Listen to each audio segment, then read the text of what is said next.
চট্টগ্রাম বন্দরের এই দীর্ঘ জীবনে প্রথমবারের মতো আমরা আমাদের একটি টার্মিনাল বিদেশি একজন অপারেটরকে দিয়েছি, গ্লোবাল একজন সুনামধন্য প্রতিষ্ঠান রেড সি গেটকে আমরা দিয়েছি।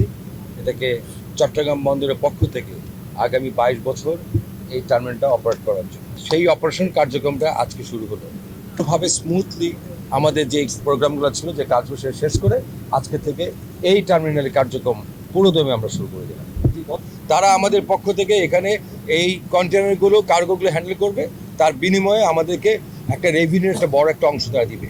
তারা এখানে ইতিমধ্যে প্রায় 1,500 কোটি টাকা বিনিয়োগ করেছে তাদের এই সমস্ত ইকুইপমেন্ট, তাদের নিজস্ব ইকুইপমেন্ট, এবং 22 বছর পরে এই সমস্ত ইকুইপমেন্টগুলো আমাদের হয়ে যাবে। আমরা আজকে থেকে রেভিনিউ পাওয়া শুরু করে দিয়েছি। আজকে আমাদের আপফ্রন্ট মানি যেটা $20 million. For example, for trucks, and we have already seen this. We're not in the city, so we're easier to reach and make more money, right? And the exporters will have their containers in the yard before the vessel, like now, before the vessel arrives.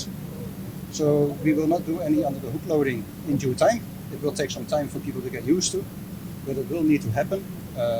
It is what I'm used to. I have more than 25 years international experience in ports, and this is how it's done in most of the ports. So in different areas we will try to lift the standards and